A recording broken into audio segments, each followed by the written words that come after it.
Hi guys, അപ്പോൾ ഇന്നതാ ഒരു unboxing ആണ് കാണിക്കാൻ പോണത്. നമ്മുടെ ചാനലിലെ സെക്കൻഡ് ടൈമാണ് അൺബോക്സ് ചെയ്യുന്നത്. ഫസ്റ്റ് ടൈമത്തെ നിങ്ങളോട് പറയണ്ടല്ലോ, ഫ്ലോപ്പ് ആയതാണല്ലോ. എനിവേസ്, നമ്മൾ നമ്മുടെ പേർപ്പിളിൽ നിന്ന് ഒരു 4 പ്രൊഡക്ട്സ് ഓർഡർ ചെയ്തിരുന്നു. അതെന്തൊക്കെയാണെന്ന് നമുക്ക് കണ്ടുനോക്കിയാലോ. ഈ വീഡിയോയിൽ കാണുന്ന പോലെ തന്നെ ഞാൻ ഭയങ്കര എക്സൈറ്റഡ് ആയി ഇങ്ങനത്തെ ഒരു വീഡിയോ ചെയ്യാൻ വേണ്ടിയിട്ട്. അതുപോലെ തന്നെ ഇതിലൊരു പ്രൊഡക്റ്റിലും ഞാൻ ഭയങ്കര എക്സൈറ്റഡ് ആയിരുന്നു. അപ്പോൾ നമ്മുടെ ഫസ്റ്റ് പ്രൊഡക്റ്റ് ഏതാണെന്ന് വെച്ച് കഴിഞ്ഞാൽ ഡോട്ട് ആൻഡ് കീയുടെ സൺസ്ക്രീൻ ആയിരുന്നു. ഇത് ഞാൻ കുറേ ആയിട്ട് യൂസ് ചെയ്യുന്ന സൺസ്ക്രീൻ ആട്ടോ. അടിപൊളിയാണ്, ഓയിലി സ്കിന്നുകാർക്കൊക്കെ നൈസ് സാധനം. ഇതാണ് ഞാൻ പറഞ്ഞത്, ഞാൻ ഭയങ്കര എക്സൈറ്റഡ് ആയിരുന്നു എന്ന് പറഞ്ഞിട്ടുണ്ടായിരുന്നത്. ഇൻസൈറ്റ് എന്ന് പറയുന്ന ഒരു ബ്രാൻഡിൻ്റെ ബ്ലഷർ ആയിരുന്നു. ഇത് 3 in 1 ആണ്. നമുക്ക് ബ്ലഷായി യൂസ് ചെയ്യാം, ലിപ്സ്റ്റിക്കായി യൂസ് ചെയ്യാം, ഐ ഷാഡോ ആയിട്ട് യൂസ് ചെയ്യാം.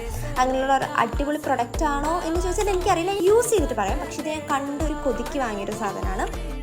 പിന്നെ നമ്മളൊരു മാർസിൻ്റെ ഒരു ലിപ് ലൈനർ ആട്ടോ വാങ്ങിയ ബ്ലഡ് ബാത്ത് എന്ന് പറയുന്ന ഒരു ഷെയ്ഡ്. ലാസ്റ്റ് ആൻഡ് ഫൈനൽ നമ്മൾ വാങ്ങിയത് ഒരു ഐബ്രോ പെൻസിലായിരുന്നു, ഒരു ബ്രൗൺ ഷെയ്ഡ്. സോ അത്രയ്ക്കാണ് നമ്മുടെ പ്രൊഡക്ട്സ്. Bye guys.